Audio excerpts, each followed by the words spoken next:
There's a moment in American history that almost no one talks about anymore. A moment where a film didn't just entertain, didn't just provoke, it helped kill people.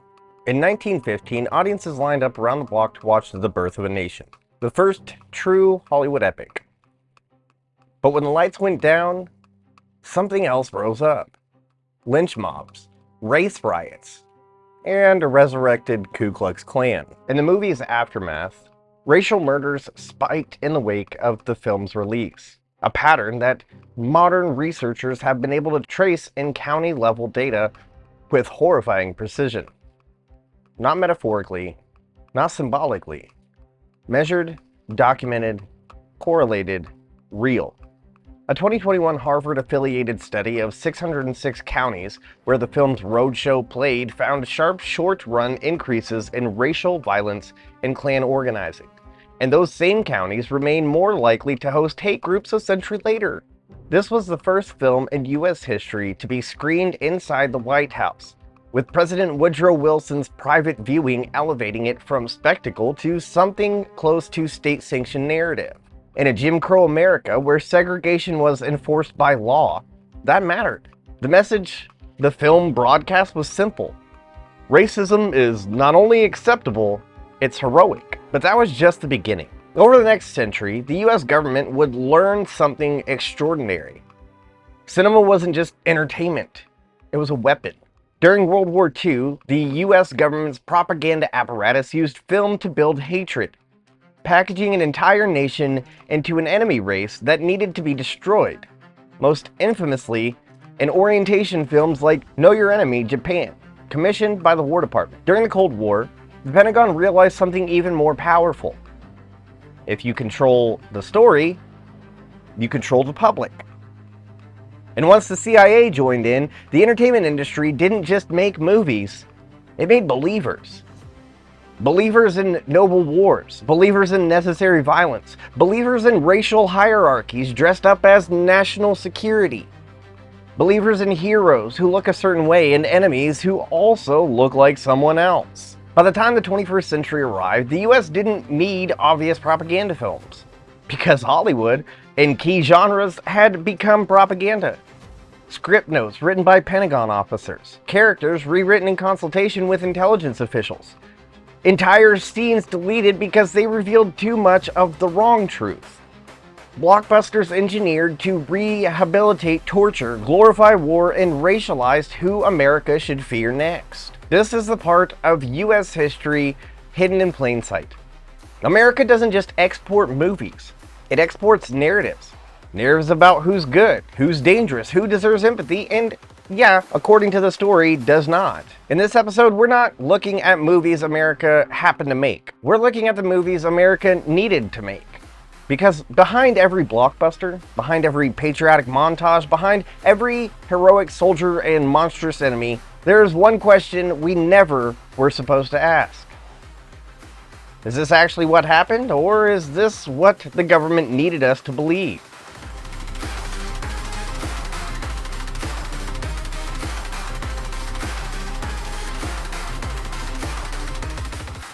To understand how America's film apparatus weaponizes racism, we have to start with the first time it happened, on a national scale. Not in theory, not in metaphor, not in implication, but in blood. The birth of a feature-length American cinema, and the birth of something far darker. When The Birth of a Nation premiered, audiences were told they were witnessing the future of storytelling. A technical marvel, a cinematic revolution, a masterpiece. What they were actually witnessing was one of the most successful pieces of white supremacist propaganda ever created. A film so effective, it helped resurrect the Ku Klux Klan as a mass movement. A film so powerful, it rewired American racial consciousness for generations. Modern economic research finds that in counties where the film was played on its traveling roadshow, lynchings and other forms of racial violence surged in the short run, in some places several times higher than before. And these same counties became and remain disproportionately fertile grounds for organized hate groups. The film didn't just reflect racism, it operationalized racism. This was the first film ever screened in the White House. President Woodrow Wilson watched it in a private showing. Historians still debate whether he actually uttered the infamous line. It is like writing history with lightning. But what is clear is that his willingness to show it gave the film a stamp of elite approval. And in 1915 America, with Jim Crow ascendant and segregation enforced by law, that endorsement mattered. It signaled that this story was safe, acceptable, and close enough to truth to be shown at the highest level of government. And the story was simple. Black people are dangerous. White vigilante violence is justified. The Ku Klux Klan are heroes. Cinema didn't just mirror the racism of the time, cinema validated it. Birth of a Nation depicts black people as animalistic, unintelligent, and sexually predatory. Many of these roles were played by white actors in blackface, turning black identity into a grotesque theatrical mask. More importantly, the film popularized the idea that black political power meant white annihilation. From this belief, the Klan emerges in the film as white America's saviors. Contemporary reports describe crowds not just clapping, but rising to their feet, cheering, crying, and applauding the galloping riders in white robes on screen. And then, in communities across the country, people acted. For a long time, historians and activists argued that the film inspired real-world racial violence using anecdotes in local press. Now, scholars have built the data sets to test it. A Harvard-affiliated study of the Birth of a Nation's release pattern across 606 counties finds that when the film arrived, racial murders and other acts of anti-black violence rose sharply in the weeks and months that followed, while Klan formation and membership also accelerated. A century later, those same counties are more likely to host active hate groups. In other words, a movie didn't just reflect racism, a movie structured, synchronized, and amplified it. It scripted hate, it choreographed violence, it created an emotional blueprint for mobs and vigilantes, and people followed it. The film's success wasn't just cinematic, it was commercial. Theaters hosted Klan-themed balls, promoters sold Klan-branded merchandise, ushers sometimes greeted audiences in white robes and hoods. College campuses held Klan-themed parties and rallies. Racism became a spectacle. Entertainment became indoctrination. Contemporary newspapers reported cases like the killing of a black teenager in Indiana by a white man who had just seen the film, anecdotal, but chilling, consistent with a broader pattern. This is the part of history Americans rarely are taught. A film helped get people killed, and the United States didn't just allow it. In key ways, it embraced it. Everything the US government would do later with cinema, from World War II propaganda to Cold War thrillers to modern counter-terror blockbusters, follows the same basic template Birth of a Nation perfected.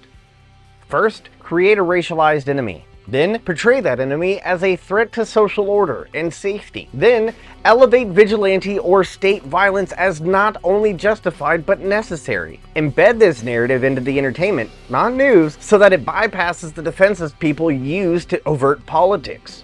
And then, let audiences absorb it without resistance. At that point, a film stops being a film. It becomes a weapon, a psychological operation before the term existed. A mass conditioning tool before Hollywood and Washington formally merged. A proof of concept for state power. If you control the story, you can influence the violence that follows. We're not just analyzing what Birth of a Nation did. We're tracing the lineage of the racialized propaganda techniques that followed, including the ones commissioned directly by the US government. The War Department didn't just fight Japan. It helped author the image of Japan Americans carried into the Pacific War. By the early 1940s, the US government understood something Hollywood had already proven. If you want Americans to hate, you have to teach them who to hate. Not just through speeches or press releases or policy memos, but through images, through narrative, through cinema. After Pearl Harbor, the United States didn't just mobilize an army. It mobilized a film industry. In 1942, the US government created the Office of War Information, a centralized propaganda bureau whose job was to coordinate what the public saw, how they felt about the war, and what soldiers believed they were fighting for. Through its Bureau of Motion Pictures, the OWI issued guidelines to studios on how to depict patriotism, enemy psychology, racial hierarchies, and the righteousness of American violence. The OWI wasn't just a friendly collaborator. It exercised extensive control and leverage. Scripts were reviewed, scenes were flagged, films that didn't align with government messaging sometimes faced pressure, revisions, or obstacles to distribution. For the first time, the US government wasn't just reacting to Hollywood. It was systemically writing Hollywood's story of the war. The most explicit, most racist, and most psychologically targeted products of this strategy was a film few modern viewers have ever seen in full. Know Your Enemy, Japan. Know Your Enemy, Japan was not a passion project from a studio. It was commissioned by the US War Department and produced as an orientation film for American soldiers. Its objective was brutally clear: turn an entire nation of civilians into an undifferentiated racial threat. The logic was simple. If Americans saw every Japanese person as soldier in waiting, then every military action, no matter how brutal, would feel easier to justify. Firebombing cities, internment camps on US soil, civilian casualties on a massive scale. Mass death does not feel like mass death if victims have been framed as something other than fully human. Know Your Enemy, Japan used strategies we now recognize from genocidal propaganda campaigns. First, it stripped away individuality. The film repeatedly shows Japanese citizens in large synchronized groups, men marching, women bowing, children training, without names or interior lives, portrayed as a racial mass rather than as people. Second, it assigned inherent traits.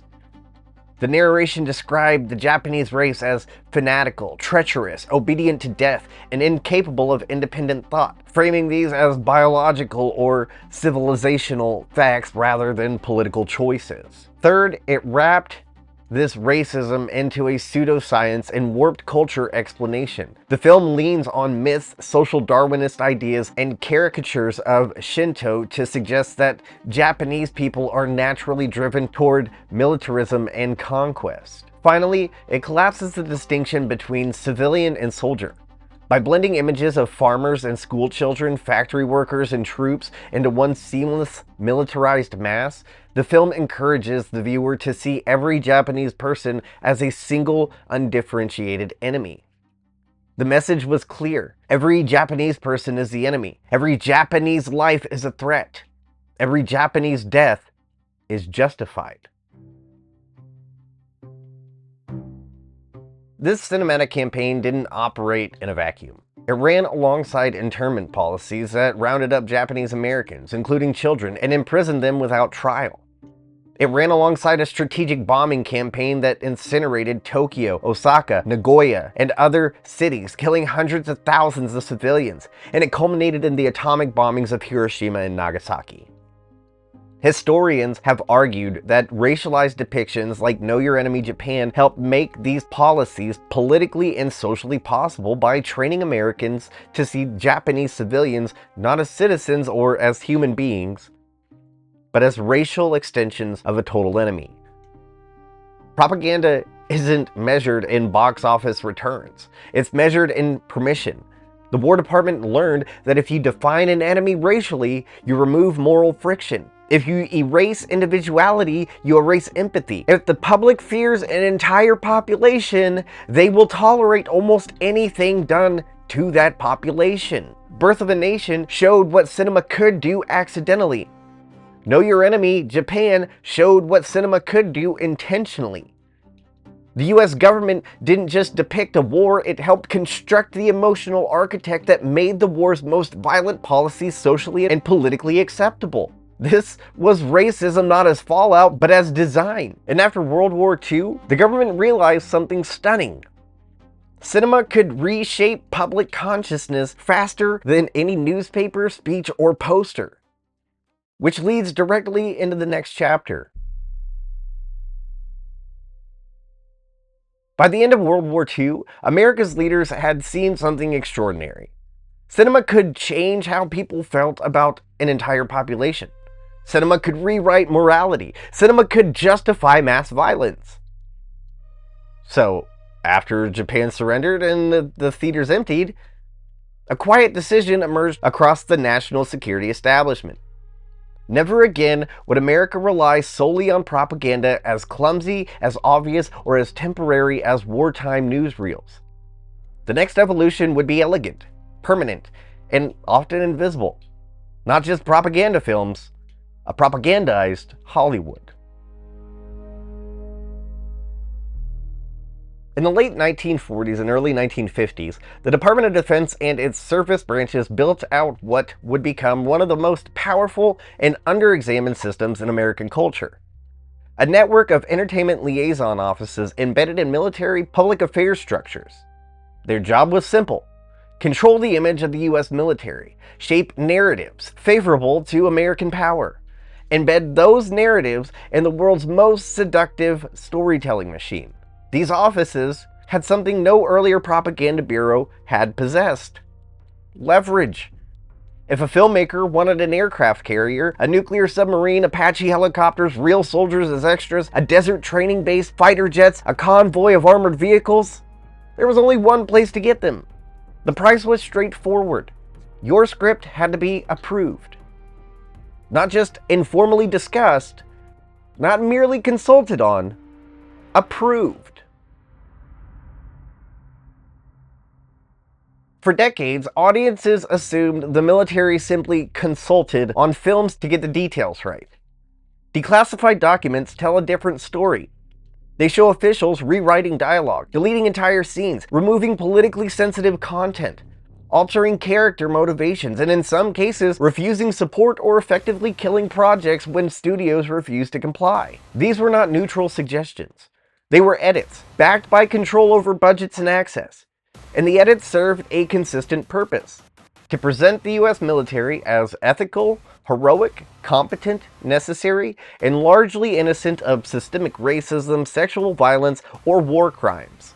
Storylines that foregrounded atrocities, structural racism, intelligence failures, or civilian casualties caused by US forces were heavily discouraged or stripped out of projects seeking official support. Not because such events never happen, but because they rarely get approved when the Pentagon is a partner. By the 1990s, the Cold War was over and the CIA's reputation had been battered by revelations about coups, assassinations, MKUltra, domestic spying. Inside Langley, officials made a decision that would reshape modern entertainment. They created a dedicated entertainment industry liaison inside the CIA's Office of Public Affairs, tasked with managing portrayals of the agency in films and television. Unlike the Pentagon, the CIA couldn't offer jets or hardware. It offered access, information, prestige, technical expertise, and the promise of authenticity. The agency learned quickly that if you help shape a story in pre-production, you don't have to censor it later. This is how projects like The Recruit, Argo, Zero Dark 30, Homeland, and Jack Ryan became pipelines for intelligence-approved storytelling. In some cases, CIA officers suggested lines, scenes, or story beats. In others, embarrassing or unflattering details were softened or dropped. In Zero Dark 30, CIA collaboration helped produce a narrative that strongly implies torture played a key role in locating Osama bin Laden, a claim later contradicted by a major US Senate investigation into the effectiveness of post-9/11 torture programs. That contradiction didn't matter nearly as much as the images, because the CIA understood something fundamental. People remember movies. They forget Senate reports. Through FOIA requests, researchers have obtained excerpts from a Pentagon-maintained database of film and TV projects that received Department of Defense assistance. Consolidating those excerpts with additional branch-level records and public affairs reports, independent analysts have identified on the order of several hundred major Hollywood films that have been put through Pentagon reviews, plus hundreds more television episodes and smaller projects. One widely used open dataset built from these materials lists 865 films and TV shows that requested or received U.S. military support. Analysts who have cross-checked these with other FOIA releases estimate the true number of assisted projects is likely well over 1,000 once you include reality shows, documentaries, and smaller productions. But crucially, there is no single publicly released list confirming a precise total, and official DoD lists themselves are acknowledged to be incomplete. What we can say with confidence is this: the scale is not a handful of films or a few dozen. It is hundreds of titles across multiple genres and many decades, all shaped to one degree or another by government offices with their own agendas. This isn't casual collaboration, it's industry-scale narrative management. In key genres, the US government functions less like a consultant and more like a shadow studio. One that doesn't finance projects but controls irreplaceable resources and therefore controls leverage. Here's the part that almost no civilians understand. Hollywood, by and large, hasn't resisted this arrangement. It's embraced it. Military hardware is expensive. Authentic-looking access sells. Cooperation with the Pentagon and intelligence community can help with marketing, distribution, and prestige. Refusing their conditions can mean losing access, losing money, or losing the project. So studios internalized the rules. Writers learned what not to pitch if they wanted support. Directors learned what not to ask for. Producers learned what not to include. Censorship became invisible, not because stories were banned, but because the riskiest stories never got written.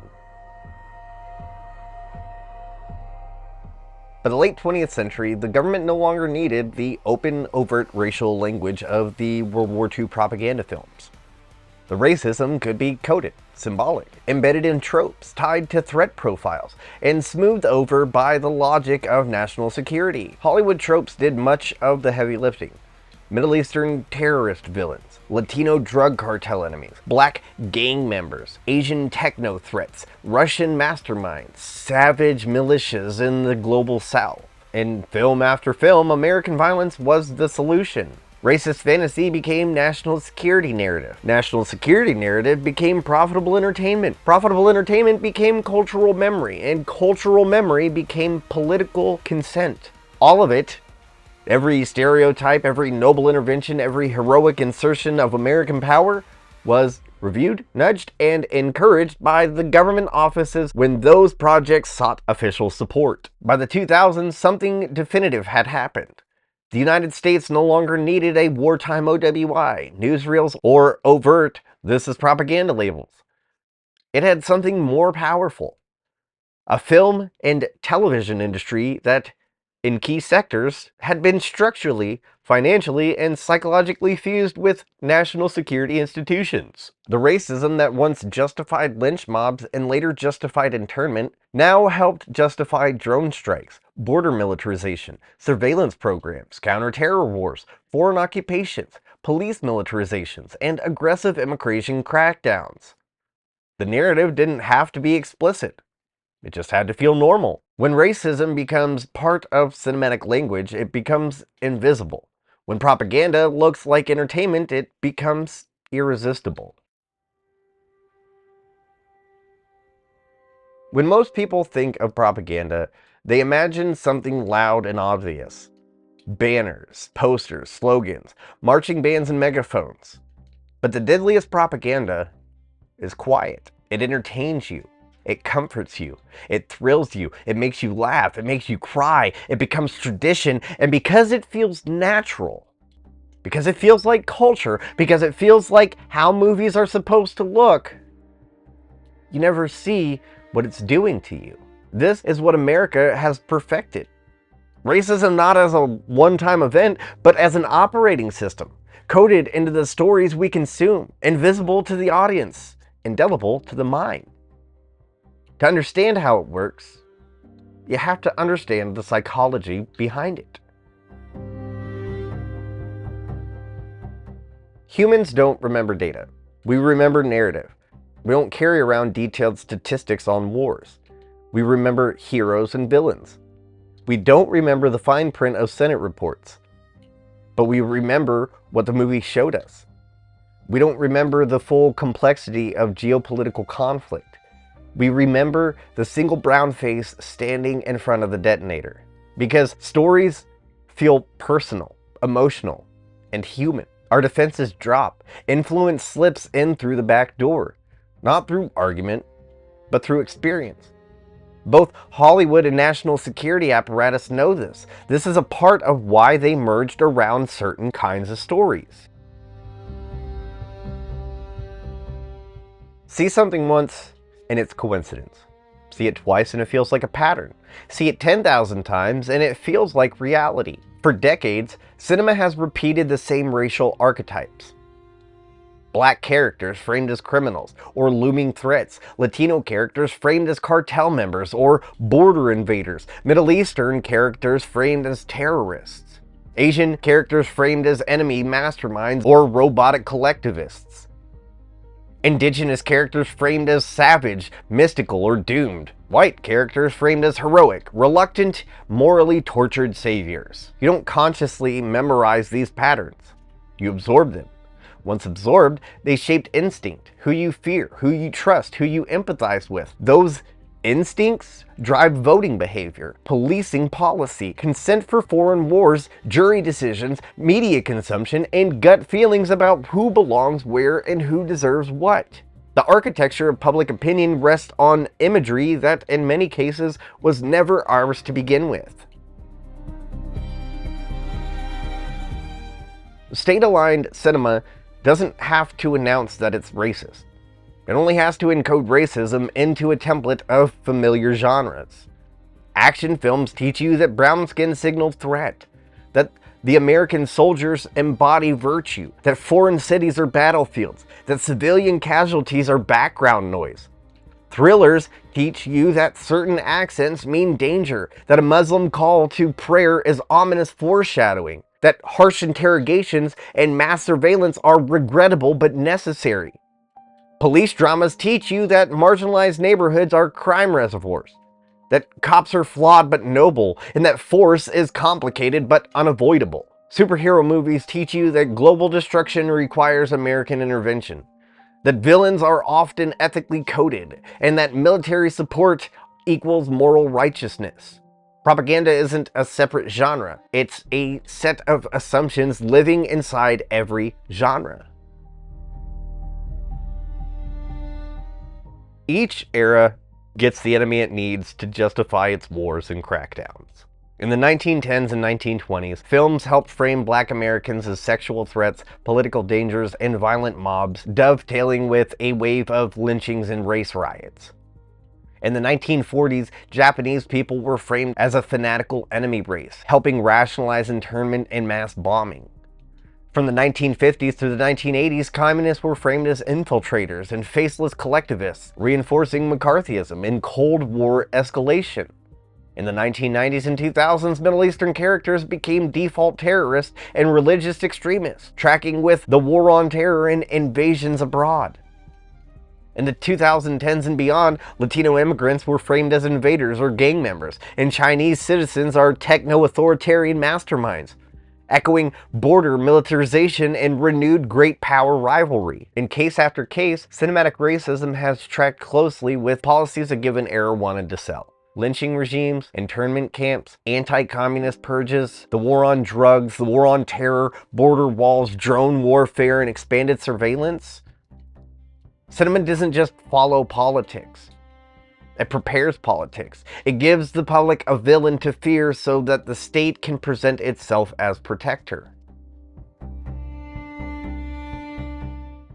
Today, the Pentagon doesn't want clumsy, slogan-heavy propaganda. The CIA doesn't want obvious ideology. They want movies that look like movies, shows that look like shows, stories that feel spontaneous, organic, and neutral. Influence hits hardest when people don't know they're being influenced. This is why racism survives in the bloodstream of American cinema. Not because every filmmaker wakes up wanting to be racist, but because the system rewards stories that flatter American power, obscure American violence, demonize racial others, justify military solution, align with security narratives, and avoid showing U.S. institutions as complicit. The result is not a single conspiracy with a master script. It's a machine. A machine so large you can't see its edges, so familiar you don't recognize its shape. So old, you assume it's natural. So constant, you forget it's scripted. Today, you may not hear slurs in most blockbusters. You may not see the explicit caricatures of the early 20th century, but the race-coded narratives persist. Who gets to be a victim? Who gets to be a hero? Who is allowed to be angry? Who gets to be complex? Who survives? Who's forgiven? Who is feared? These patterns are not accidents. They are reinforced by Pentagon script approval, CIA pre-production influence, market logic, studio risk aversion, inherited tropes, and decades of audience conditioning. Racism doesn't need to announce itself. It only needs to feel like the neutral order of cinematic life. Once you understand how this works, the architecture behind the stories, you can't unsee it. Every film becomes a document. Every trope becomes a clue. Every script becomes an artifact of influence. You stop watching movies the way you used to because you realize you were never just the audience. You were also the target. Seen from that angle, the long arc from Birth of a Nation to Know Your Enemy to Zero Dark 30 to modern counter-terror and cop franchises reveals something disturbing. Cinematic racism isn't a glitch. It is the system running exactly as designed.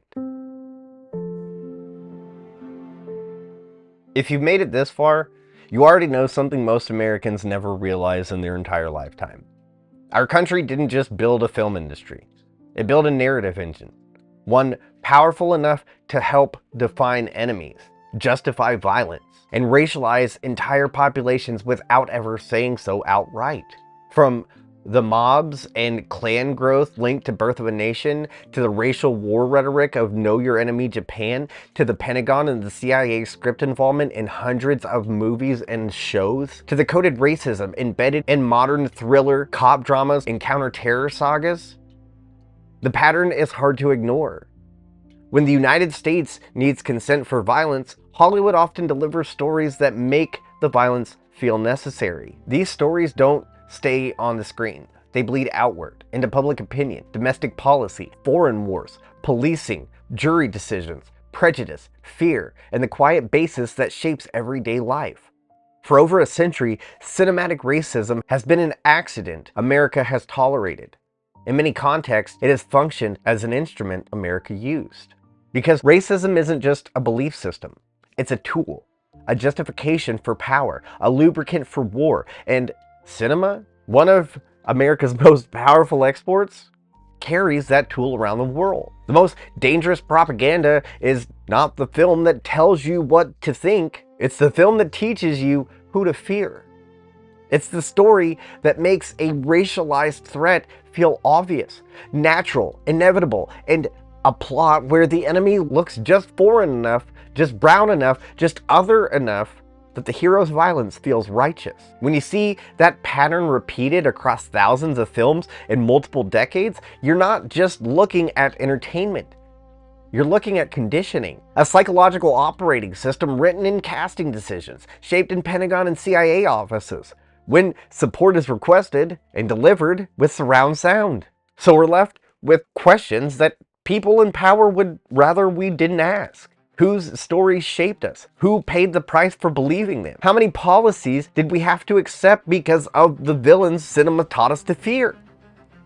How many wars did we support because the enemy looked like the caricatures that we grew up watching? How many communities have been punished because Hollywood built racial archetypes that governments and markets found useful? And more importantly, what does it mean to reclaim your mind from a system designed to shape it? You can't change the history of propaganda. You can't undo the films that helped justify lynchings, internment, torture, or occupation. You can't rewrite the last century of cinematic influence. But you can choose to see the strings. You can choose to question the stories that feel normal. You can recognize archetypes for what they are, engineered tools of consent, and you can refuse to let someone else's narrative define your fear. Once you see the machinery, you can't unsee it. Once you understand the pattern, you can't pretend it's not there. And once the vault is open, you can never close it again.